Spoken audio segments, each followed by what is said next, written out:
Fala pessoal, tudo bem? Carlos falando aqui. Nesse vídeo eu vou falar um pouco sobre anatomia de uma API. Como é que a gente constrói uma API? Vamos falar sobre os verbos HTTP, sobre retornos e sobre mensagens, beleza? Vamos lá. Muito bem, então a gente está aqui no Visual Studio Code. Eu vou abrir aqui um arquivo texto, vou chamar aqui de anatomia. Tá, api.txt, beleza. Bom, a ideia é a gente conceituar um pouco a questão dos verbos HTTP da API, mensageria, e depois a gente vai então escrever um código aqui e ver tudo isso funcionando, tá bom? Então, assim, basicamente uma API responde a verbos HTTP. Ou eu faço um post, ou eu faço um get, ou eu faço um delete, ou eu faço um put, ou eu faço um patch eventualmente, tá bom? Então eu tenho lá os verbos post, get, put, delete e eu tenho o patch. Muito bem, para que você usa um post numa API? Na verdade você usa o post para inserir um dado, por exemplo, não é? Ou para enviar um conteúdo, por exemplo. Vou inserir um dado, então eu estou fazendo um post aqui enviando um dado de um cliente novo que eu estou mandando para a API. Eu estou enviando um conteúdo, estou aqui no meu método de login, eu vou então enviar um conteúdo aqui no login. E normalmente o método post, ele recebe um payload. O que é um payload, Carlos? O payload é o conteúdo que você envia no corpo da mensagem. Normalmente, né, o body, normalmente esse tipo de dado ele é um dado JSON, mas ele pode ser, por exemplo, um form encoded. Se você está usando uma API OAuth, por exemplo, é muito comum você usar um form encoded, que seriam campos com valores, né? Usuário, senha, ID, nome, enfim. Você poderia colocar isso através de um form e encodar isso também dentro de um body. Então existem muitos tipos de body, muitos tipos de payload. Então eu vou usar o post para fazer isso, para o envio de dados. Muito bem. O get é usado, né, para fazer consultas. Vou buscar uma informação na minha API, vou fazer um get, tá bom? O get ele aceita parâmetros, tá? Ou eu posso aqui trabalhar com o conceito de RESTful, onde eu vou usar a própria URL, a própria rota da URL para fazer a leitura dos dados. Então vamos imaginar que eu tenho aqui uma API barra cliente barra 1, por exemplo, eu estaria consultando o meu cliente número 1, fazendo um get, tá? Aqui eu tenho o conceito de RESTful, em alguns casos a gente vê também barra API barra cliente barra não, né? Interrogação, código igual a 1. É uma outra maneira de eu fazer também, usando aí parâmetros, tá bom? Posso usar também barra API, barra cliente, barra data, cadastro, né? Não, cada, né? Data, cadastro, barra janeiro seria também uma maneira de eu retornar uma rota, tá bom? O que eu retorno de um get normalmente é o dado, né? Uma coleção de dados. Se for, por exemplo, eu quero retornar todos os clientes. Será que eu vou retornar todos os clientes? Eu vou nadar em dados? Também seria um jeito, né? Retornar uma coleção aqui, talvez uma coleção de dados. Aqui eu estou retornando somente um dado. Aqui eu estou retornando também um dado, enfim. Para cada tipo de retorno da minha API, eu posso retornar o dado no formato que for mais conveniente para a API. Só tomar cuidado com o volume de dados que você está trafegando, tá bom? O comando put é um comando que gera um pouco de dúvida. O comando put ele é usado para alteração nos dados. Mas é uma alteração que normalmente é uma alteração total dos dados. E aí que dá a confusão. Eu faço um put e ao invés de mandar todos os dados de volta, eu mando parte dos dados. E aí o que acontece? Se eu não tratei isso na minha API, se eu não validei esse dado quando eu recebi, eu posso acabar danificando o dado. Então eu uso o put quando eu quero alterar os dados, né? Então eu fui lá no meu barra API, barra cliente, barra 1, por exemplo, retornou o cliente 1, exibi esse dado para o meu usuário de alguma maneira, e o usuário fez qualquer tipo de alteração e eu devolvi para ele então esse dado e alterei o dado lá, tá bom? Normalmente no put você também vai mandar um payload, tá bom? Normalmente você vai mandar um payload, um JSON, algum tipo de informação para você poder enviar o dado, beleza? O delete serve para deletar. Poxa, mas eu não posso fazer um post e mandar deletar? Não, faço um delete. Se eu estou deletando, uso o verbo delete. Se eu estou enviando um dado, modificando, uso um put. Se eu estou lendo, eu vou usar um get, assim por diante. Então, O delete eu vou usar para deletar o dado. Deletei, ok. E o patch é quando eu quero fazer uma alteração parcial. Como assim, Carlos? Por exemplo, eu quero ativar ou inativar clientes. Então eu tenho aqui /API, /cliente, /ativar, /false ou /API, /cliente, /ativar, /true. Mas eu não posso fazer isso com um put? Pode. Só que, para que eu vou alterar todos os dados se eu posso alterar só um dado? É uma questão de performance na minha API. Então, eu posso usar o patch quando eu vou alterar um dado, um conjunto pequeno de dados, uma coisa que eu vou alterar com muita frequência. Eu altero muito, eu ativo e inativo muito o cliente, por exemplo, o produto, ou o que quer que seja. E eu não quero ficar manipulando um volume grande de dados. Então, eu vou passar uma informação mais direta, tá bom? Logicamente eu deveria passar aqui quem é o cliente que eu quero ativar ou inativar, então eu poderia colocar uma rota do tipo /1 /false ou /1 /true. Eu posso compor essa rota também ou passar com parâmetro, tanto faz, tá bom? Então o patch a gente usa para fazer isso. Muito bem. E aí a gente vai falar um pouco de mensagens. Mensagens são um capítulo à parte aqui. É muito comum. A gente faz muitas integrações na CDS, a gente trabalha com isso muito lá, né? Lendo APIs e gravando em APIs o tempo todo. Então é muito ruim você usar uma API e receber um internal error 500. Assim, mas o que é um internal error 500? Isso pode ser 1 milhão de coisas, não é? Então, não faço a menor ideia. E aí você olha lá, você bate na API para fazer um get, um post que seja, internal error 500. Aí você vai, e qual é que é a mensagem de erro? Internal error 500. Não, você não está ajudando o amigo. Então, se eu bati na API, se eu fiz uma solicitação e alguma informação foi enviada errada, me retorna um bad request. Se eu enviei o dado e você não encontrou, por exemplo, /API, /cliente, /1, não tem o código 1, retorna o not found. Não encontrei. Eu inseri um dado, criei um cliente novo, retorna um created, que é um 201. Então eu posso retornar. Um problema muito sério aqui é que você coloca uma API no ar e você normalmente coloca ferramentas de telemetria, tipo Application Insights, por exemplo, para poder olhar a sua API e ver o comportamento dela. E aí o que acontece? Você, ao invés de dar um not found, você dá um bad request. E o que acontece? A sua API, a sua ferramenta de telemetria, começa a registrar bad request, bad request, bad request. Aí você olha para o log, olha lá para o painel de administração, para o painel de telemetria e está dando um monte de erro na sua API. Só que não é um erro. Na verdade, você, ao invés de retornar um not found, você retornou um bad request. E aí isso gera o que a gente chama de falso positivo. Eu estou recebendo um report de um erro que na verdade não é um erro. Isso pode gerar um problema. Daqui a pouco você para de olhar para aquele erro suposto, mas na verdade começa a vir erro. Então tem que tomar cuidado com o tipo de mensagem que você dá. Quanto mais informação eu providenciar na API, menos eu vou ter gente acionando o meu suporte, por exemplo, ou questionando minha documentação. Se eu faço o envio de um dado para a API e eu te retorno uma mensagem que faz sentido, ok, eu vou corrigir meu dado. Agora, se eu te retorno uma mensagem que não faz o menor sentido, como que eu resolvo o meu problema? Beleza? Muito bem. Teorizamos aqui, né? Colocamos os pontos principais. Vamos, então, criar uma API, tá bom? Vou salvar aqui o meu arquivo. Eu vou criar uma API aqui, .NET New Web API. Eu estou aqui rodando com o NET 5.0, mas você pode rodar aí em uma versão anterior se você quiser, tá bom? Não tem nenhum tipo de problema. E o que eu estou falando aqui também com relação à API, você pode também aplicar em qualquer linguagem ou tecnologia. Só para a gente entender aqui, ó, NET 5. O NET 5 tem umas coisas bem interessantes que eu gosto muito. Ele já vem com o Swagger implementado, né? Já está pronto aqui o Swagger, adicionou aqui o Swagger. Então eu consigo, quando eu executar essa aplicação, já tem o Swagger. Se você não sabe o que é Swagger, ele documenta a API.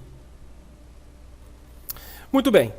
Então a gente vai dar uma olhada agora aqui na controller, né? Quando a gente cria um projeto padrão, ele cria essa controller aqui que é o header. Eu vou modificar o nome desta controller aqui para cliente, tá? Então vou selecionar tudo aqui, vou dar um rename symbol e vou colocar cliente controller, tá bom? Para ele trocar tudo já para mim, ok?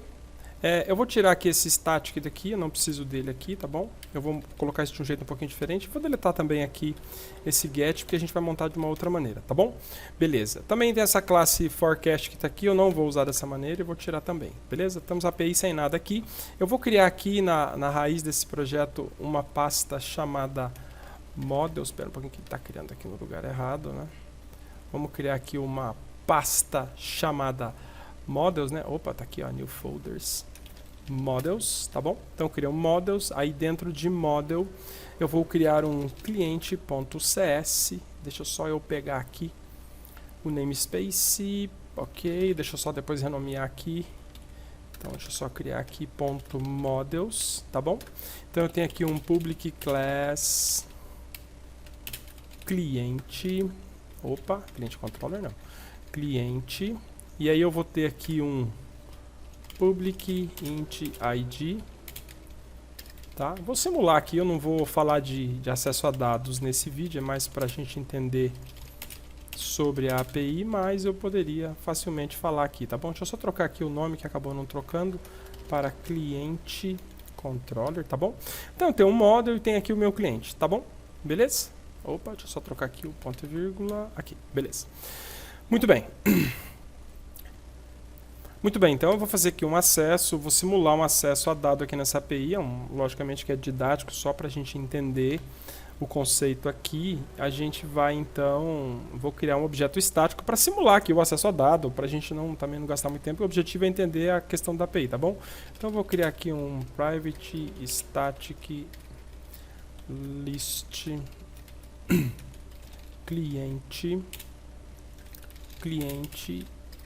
clientes igual a new ops igual a new list de clientes, tá bom? Eu vou usar isso aqui depois para fazer inserções e guardar o dado aqui, beleza? Só para a gente ter alguma informação aqui, mais ou menos igual ao exemplo que a Microsoft monta quando você cria API, beleza? Muito bem, vamos começar com o primeiro verbo aqui, que é o HTTP post. Muito bem, o HTTP post, e aí eu vou colocar um public async task action result post, e aí eu vou colocar aqui um from body cliente, opa, botei o from body errado aqui, cliente. Tá, algumas observações importantes aqui. Primeiro, a questão do async. Se a sua API funcionar de maneira assíncrona, ou seja, toda a cadeia de comandos ou algum comando na cadeia for assíncrono, faz todo sentido você botar o async aqui. Ah, mas eu vou inserir no banco de dados, o meu banco de dados não aceita inserção assíncrona, então não faz sentido você colocar isso. Se você mantiver esse async aqui, o compilador vai ficar te reclamando, dando advertência toda hora, tá bom? Não estou dizendo para você não usar async, estou dizendo para você colocar async quando realmente for assíncrono. Uma outra coisa importante, o assíncrono internamente é thread, tá bom? Quando você coloca um async aqui, ele cria um mecanismo de threads que ele vai gerenciar isso. Então eu preciso ter recurso de hardware para suportar uma API com muito acesso de maneira síncrona. Fica maravilhoso quando a API toda é assíncrona, mas tem que cuidar do hardware também, tá bom? Como eu não tenho nada assíncrono no meu caso, eu vou remover o async daqui, tudo bem? Beleza? Muito bem. Então aqui eu vou simplesmente fazer o processo como se fosse uma inserção, tá bom? Primeira coisa, e coisa muito importante, o que acontece se o cara fizer um post e não passar nada? Eu preciso dizer pro cara, olha, você não passou nada. Então eu vou colocar aqui, se o cliente, que é o que está vindo ali no meu payload, for igual a null, eu vou dizer pro cara, olha,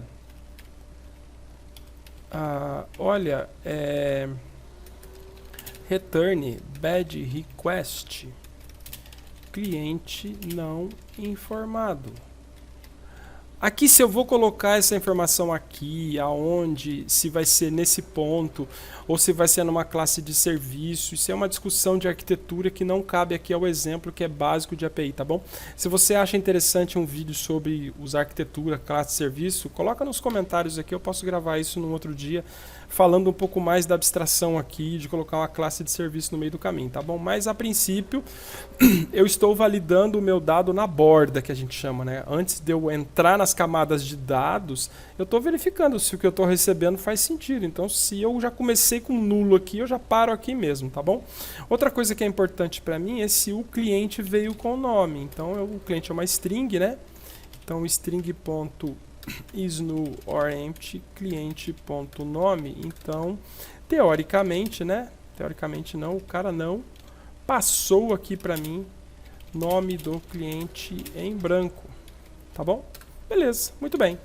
Aí aqui eu teria um código para incluir, né, que eu não tenho aqui. Na verdade eu tenho, né? Eu falei que ia fazer aqui com o clientes.add cliente, mas aqui você teria a sua lógica de inclusão, por exemplo, tá? E depois eu retorno o quê?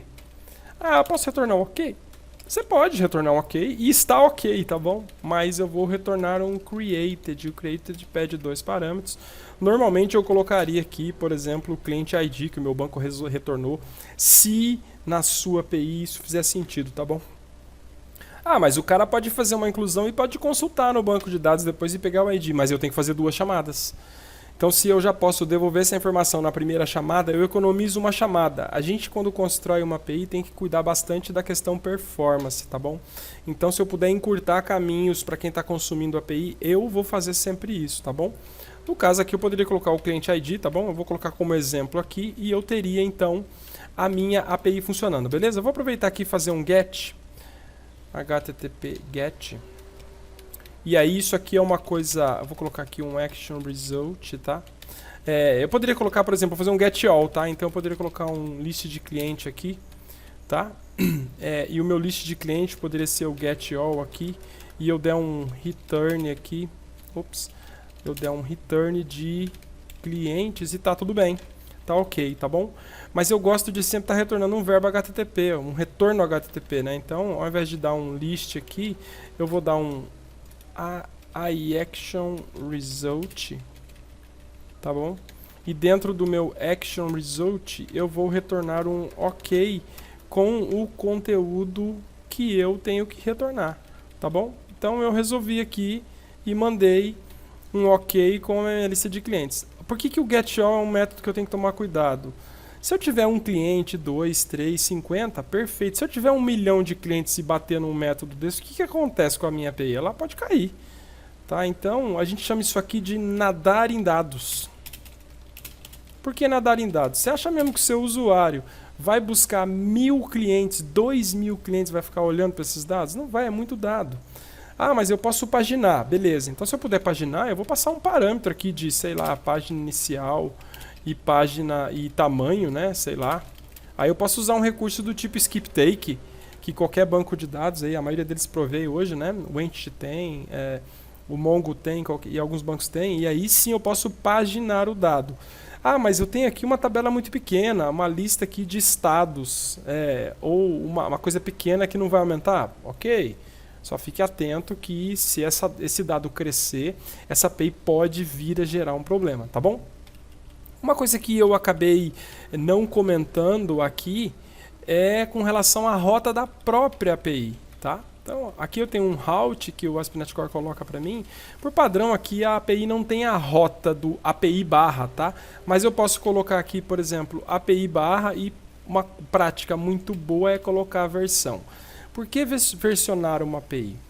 Imagine o seguinte cenário, você constrói essa API aqui, publica esta API, eu estou consumindo em algum serviço qualquer aí a sua API de clientes.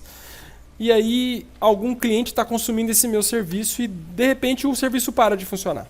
Aí o meu cliente me aciona e fala, olha, eu estou consumindo aqui, a aplicação começou a apresentar um problema. E eu falo para o cliente, poxa, mas eu não mudei a minha aplicação, né? Eu não fiz nada do meu lado, como assim está dando problema?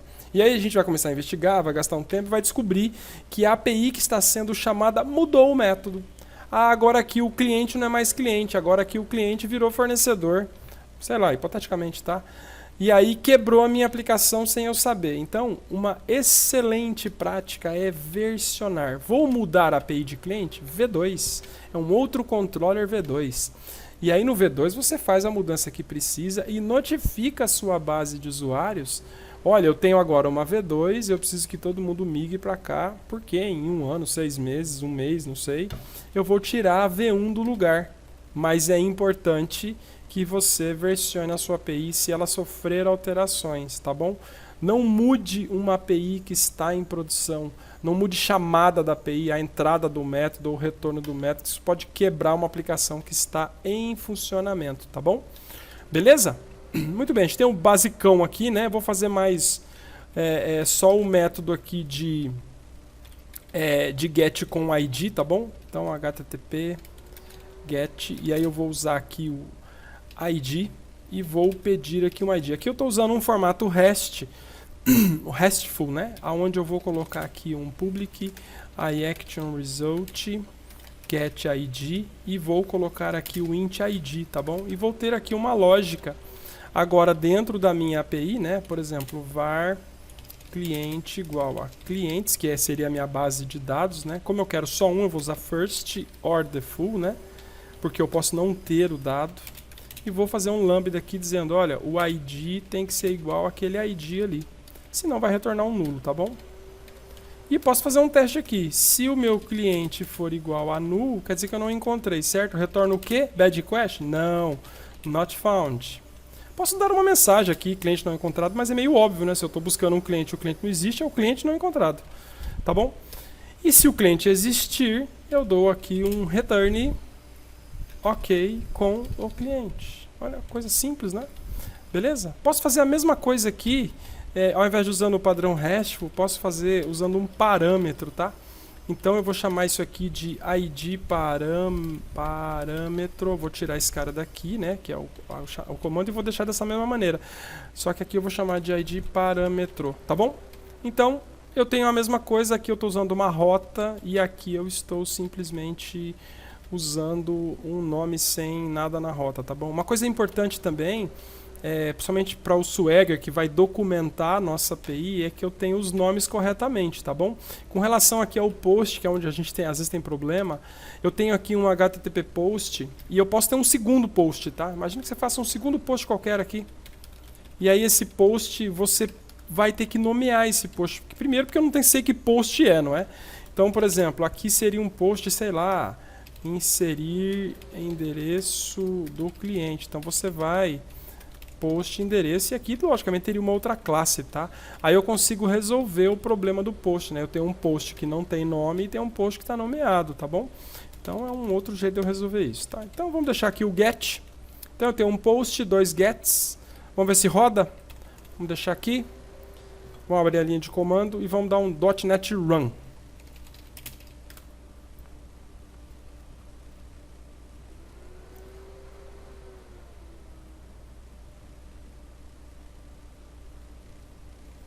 Muito bem, a API está rodando aqui, ó. Vou clicar aqui nesse link com Ctrl. Estou usando aqui o Windows Terminal. Se você não usa, recomendo que você use, é bem legal, tá bom? Bacana aqui o Windows Terminal. Vou arrastar para o lado de cá. Ah, mas está com erro aqui? Sim, está com erro porque não tem nada na rota principal. Vou colocar aqui um /swagger e olha só. A gente então tem o nosso post do API V1 cliente. Vamos ver se funciona? Vou clicar no post. Posso testar por aqui mesmo, dando um tryout. Então vou colocar o cliente número 1 como Carlos e vou dar aqui um execute. Olha só, 201. E a resposta que veio foi 1, né? Porque eu mandei retornar no created, que é o 201, o código. Lógico, meio óbvio aqui, eu estou enviando o código já, mas normalmente quem daria o código seria a própria API, beleza? Vou criar aqui um segundo cliente, 2, vou chamar de João e vou dar um execute. Então agora eu tenho 2 clientes. Vamos testar o get? Get, tryout. Vamos dar aqui um execute, olha só, cliente 1 e cliente 2, num código 200, ok. Beleza? Agora vamos testar aqui o ID. Eu tenho o cliente 1 e o cliente 2, beleza? Eu vou colocar aqui 3. Não tenho o cliente 3, ok? Cliente 3 não existe, not found. Não existe, cara, não tem código 3. Vamos colocar o 2? Cliente 2, execute. Cliente 2 está aqui, João. Aqui ele chamou na rota, tá vendo? Ó? Então se eu chamar aqui, ó, fizer um get usando essa URL, ele vai me devolver esse dado, tá bom? Eu não estou falando aqui de autenticação, autorização, que eu deveria, obviamente, tratar numa API, tá bom? Aqui o parâmetro, mesma coisa, ó. Aqui eu vou trazer um outro cliente que é o cliente 1. Lá eu trouxe o cliente 2, eu vou trazer o cliente 1 aqui. Cliente 1 está aqui, ó. Cliente 1, Carlos. A diferença é que eu passei um parâmetro aqui na minha URL ao invés de chamar diretamente na rota. Parece muito simples isso, muito óbvio, né? Tá aqui, ó, vamos retornar aqui. Então tem o post e tem o 3 gets com os nomes aqui todos arrumadinhos no API V1, beleza? Vamos deixar esse cara rodando aqui. Vamos parar ele aqui agora e vamos implementar o patch e o delete, ok? Então vou voltar aqui para o meu Studio Code.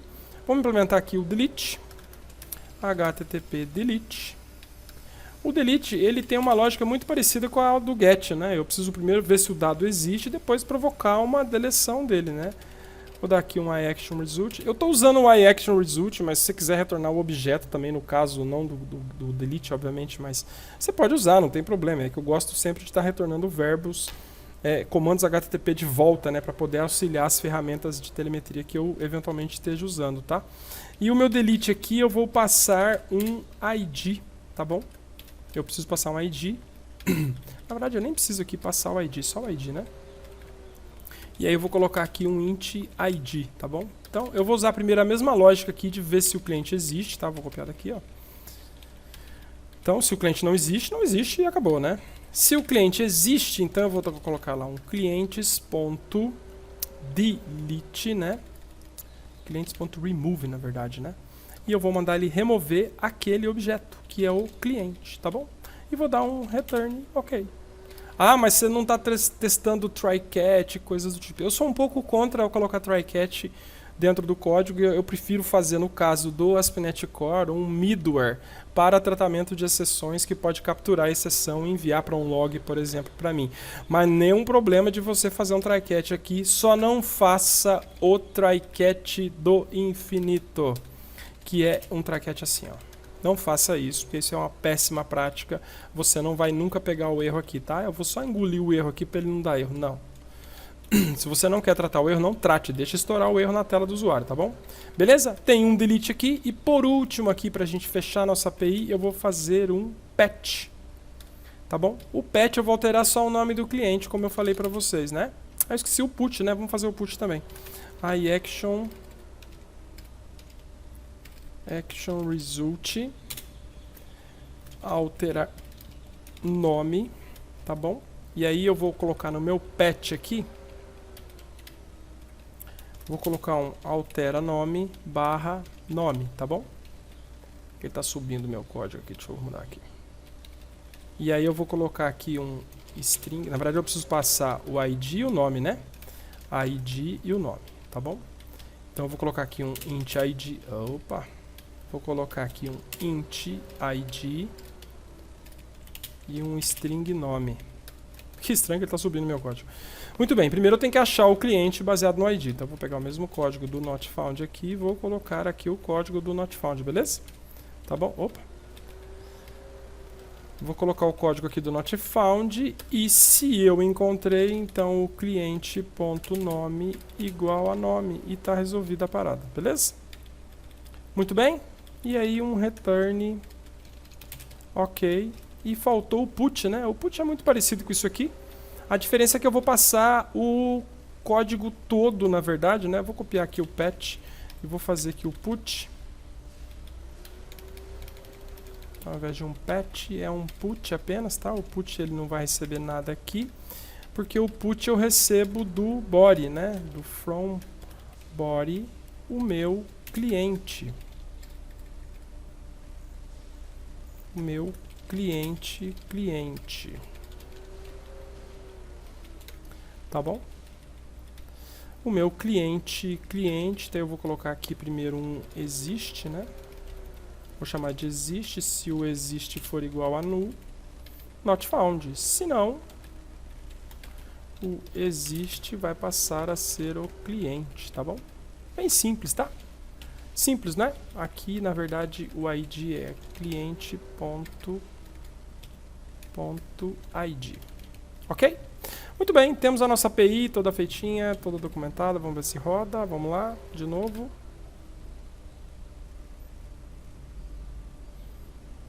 Muito bem, eu estou com ela aqui ainda. Vamos dar um refresh. Olha só, tudo coloridinho, tudo bonitinho. Post, get, put... get de novo, né, que ele está colocando em ordem alfabética. get, delete, patch. Então primeiro, eu não tenho nada na minha API, vou fazer um post, tá bom? Vamos dar aqui um tryout.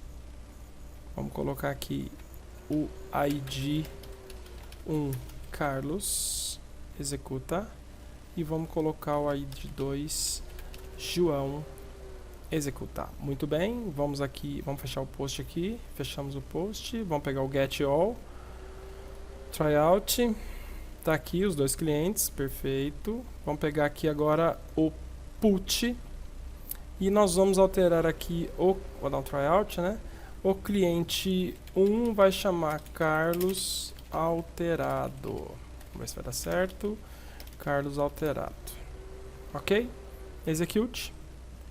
Executou 200. Será que deu certo? Vamos pegar aqui o get. Vamos dar um execute.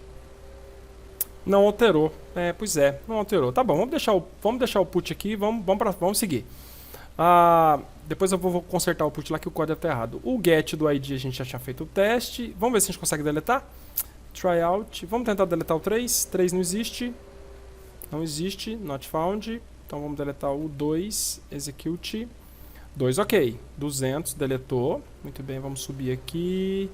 Vamos dar um execute. Não temos mais o 2. Perfeito. Legal.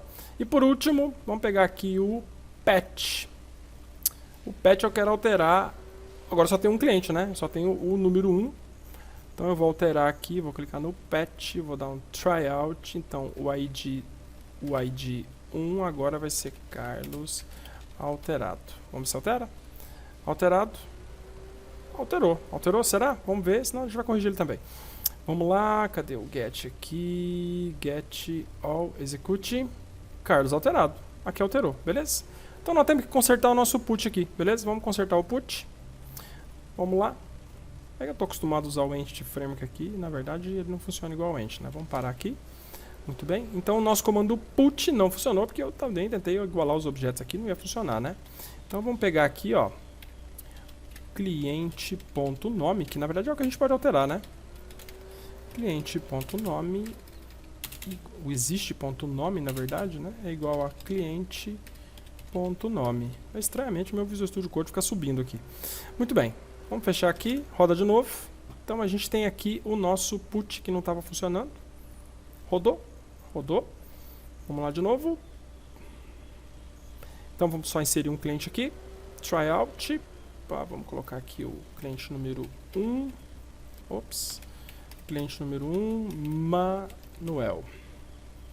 Execute. Temos o Manuel agora, deixa eu fechar aqui. Get, tryout, Manuel. Temos o Manuel. Vamos alterar o Manuel então. O put, vamos dar um tryout, então é o ID 1. E nós vamos para Manuel modificado. Modificado. Vamos lá, execute. Deu 200. Ok. Será que modificou? Execute. Manuel modificado. Muito bem. Então a gente aqui fez uma simulação, tá, de um processo de API com todos os verbos aqui desenhados, com as mensagens de erro e o básico para eu construir uma API, beleza? Pessoal, se você gostou, se inscreve no canal, ativa o sininho, deixa o seu like aí. Se você achou bacana o vídeo, faz um comentário. Se você não gostou, também pode fazer um comentário. Se você quer um outro tipo de vídeo, quer melhorar esse conteúdo, deixa no comentário também do YouTube, beleza? Valeu, galera. Um abraço.